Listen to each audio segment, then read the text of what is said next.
Les maires des grandes villes canadiennes sont réunis à Ottawa pour tenter de trouver une stratégie face aux menaces tarifaires du président Trump.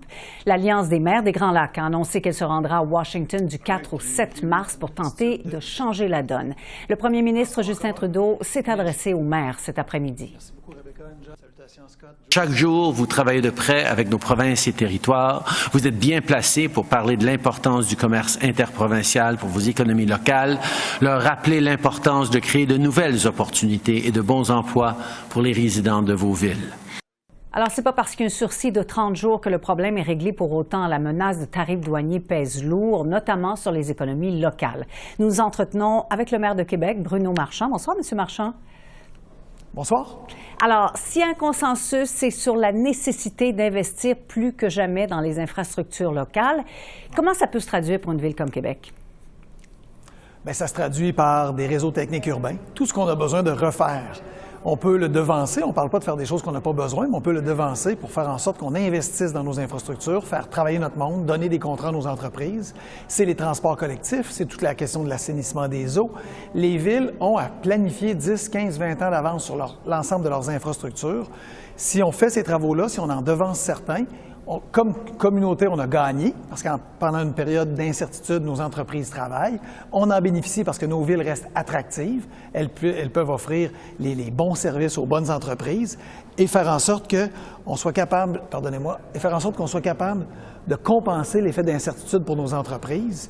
Et cet effet-là, bien, ça vient créer pour nos entreprises une stabilité économique importante. Bon, alors, les municipalités ne règlent pas tout et ne détiennent pas tous les budgets. C'est en partie le gouvernement provincial qui est responsable de certains contrats.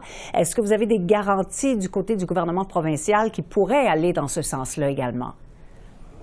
Bien, je pense, en tout cas, du côté du Québec, M. Legault a été très clair. Il a dit qu'il faut investir dans nos infrastructures. En fait, c'est une réponse qui est très semblable à ce qui avait été fait aux États-Unis dans l'après-guerre, le plan Marshall. D'investir dans les infrastructures, c'est payant. Ça évite des crises, ça permet de faire travailler des gens et ça permet d'avoir des infrastructures de qualité qui vont durer 20, 30, 40 ans. C'est un immense avantage. Ça permet à nos entreprises de rester compétitives, de rester en affaires et ça évite les incertitudes. Parce une des certitudes que nous avons, c'est que la certitude n'existe plus. On est toujours à un tweet près de M. Trump, du président, d'avoir un tarif, pas de tarif, 10 20 30 demain matin d'avoir de nouvelles règles, d'avoir de nouvelles conditions. On sait que les prochaines années vont être celles-là. On sait que la certitude que nous avions de notre allié américain n'existe plus. Alors nous, Churchill disait « Never waste a good crisis ». Bien, on doit prendre ça en main. On doit faire attention pour ne plus être aussi vulnérable aux géants américains. Ça restera toujours un partenaire d'affaires important, mais on doit s'organiser entre nous pour faciliter cette capacité à passer à travers les crises et ne plus être vulnérable d'un tweet ou d'un autre. Favoriser l'achat local également, ça aussi, c'est une question qui est sur toutes les lèvres. Comment on peut favoriser l'achat local chez vous? Alors, à Québec, on a mis une mesure en place et qui est, je pense, une des bonnes mesures. Il y en a plusieurs, mais c'en est une. Je vais vous donner l'exemple d'Amazon. Nous n'achetons pratiquement plus sur Amazon. Pourquoi? Parce qu'on veut favoriser l'achat local. On a dépensé en 2024 2 400 sur Amazon, alors qu'on dépense pour 1 milliard d'investissements de toutes sortes. Alors, pourquoi on fait ça? On veut permettre à nos entreprises locales, régionales et canadiennes de postuler sur nos appels d'offres. On leur donne l'information privilégiée. On accélère la prise d'informations par nos entreprises pour qu'elles soient prêtes, qu'elles voient venir les choses, qu'elles soient capables d'être concurrentielles. Et nos achats, on les fait auprès de nos entreprises locales. C'est 65 d'achats à la Ville de Québec qui se fait localement. On va augmenter ce pourcentage-là de 2 par année. Et imaginez-vous, 1 ça représente 14 millions de plus dans l'économie locale.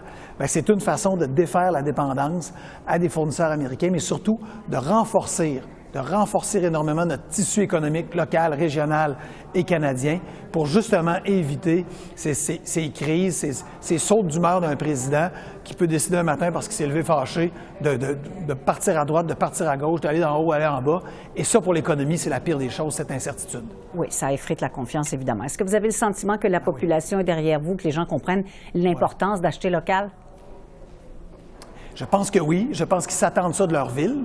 Je pense qu'ils s'attendent ça de leurs autorités publiques. Mais je pense qu'il reste des choix individuellement comme consommateurs qu'on doit faire. On doit réaliser parfois que c'est peut-être moins cher quand on n'achète pas local, régional, mais au final, on y perd. Je vais vous donner un exemple. Regardez qui finance vos clubs de soccer dans vos villes. Regardez qui finance vos activités de chorale, vos activités culturelles. Ce n'est pas les entreprises qui viennent d'ailleurs, c'est des entreprises canadiennes, des entreprises québécoises, des entreprises de Québec. C'est des gens à qui vous pouvez parler et qui viennent financer vos activités, qui viennent les soutenir, qui viennent vous accompagner. C'est ça aussi l'économie locale. C'est des décideurs, des femmes et des hommes qui décident et qui sont conscients de l'importance qu'ils ont de s'engager dans la communauté, alors que les entreprises d'ailleurs, évidemment, on va continuer de faire affaire avec ces entreprises, c'est inévitable, mais ce n'est pas celle qui s'implique le plus dans nos communautés. Monsieur Marchand, vous avez passé la journée en réunion avec d'autres maires des grandes villes. Est-ce que vous avez le sentiment qu'il y a une unité chez les maires des grandes villes canadiennes? Oui. Oui, il y a une unité. Évidemment, on ne vit pas tous les mêmes choses. Si vous êtes à Windsor et vous êtes évidemment intimement engagé dans l'industrie automobile, vous n'avez pas les mêmes réalités que si vous êtes au Québec dans le bois d'œuvre ou au Québec en aluminium ou en Colombie-Britannique sur des ressources premières.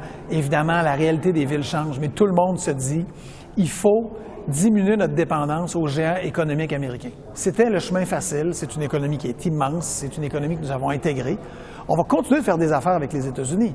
À Québec, on parle de 70 des exportations de plusieurs de nos entreprises qui vont vers les États-Unis.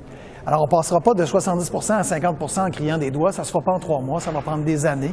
Mais oui, il faut offrir de nouveaux marchés. Oui, il faut diminuer les éléments administratifs. Oui, il faut faire en sorte que nos entreprises, ça soit plus facile pour elles d'être concurrentielles, d'avoir une meilleure productivité.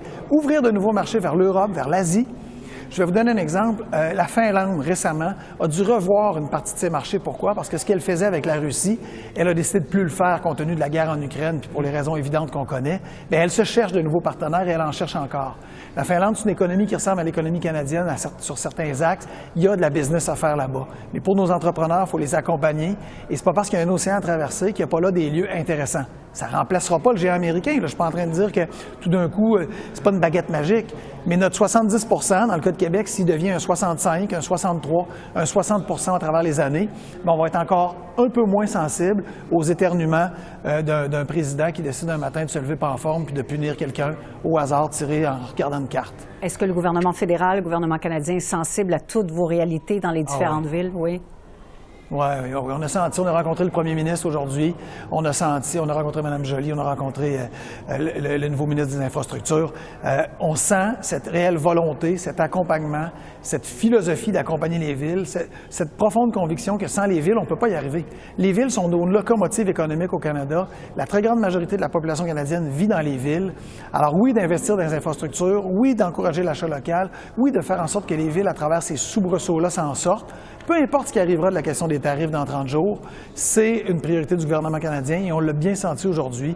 Les mots ont été clairs, appuyés, ont été clairement nommés et pour ça, je pense qu'il faut que tous les partis, arriveront les élections, là, tous les partis souffrent dans cette voile-là, dans cette même veine-là, pour faire en sorte qu'on soutienne nos villes parce que c'est là le lieu d'action qui a le plus d'importance en matière d'économie canadienne. On va vous laisser repartir, M. Marchand. Je sais que vous allez vous retourner à Québec aujourd'hui. C'est pas le carnaval qui commence demain chez vous? Le carnaval commence demain. Avec la tempête que nous avons tous dans l'Est du Canada, ce sera profitable. La ville était déjà blanche, mais ce sera une magnifique ville d'hiver. On s'est fait reconnaître comme étant une des 10 plus belles villes hivernales au monde par plusieurs magazines et revues prestigieuses dernièrement. Québec est une ville magnifique. J'aime Ottawa, mais là, je vais être bien à Québec pour ouvrir le carnaval. Oui, à vendre des produits locaux. Merci, M. Marchand, d'avoir répondu à nos questions. Merci de l'invitation. À bientôt.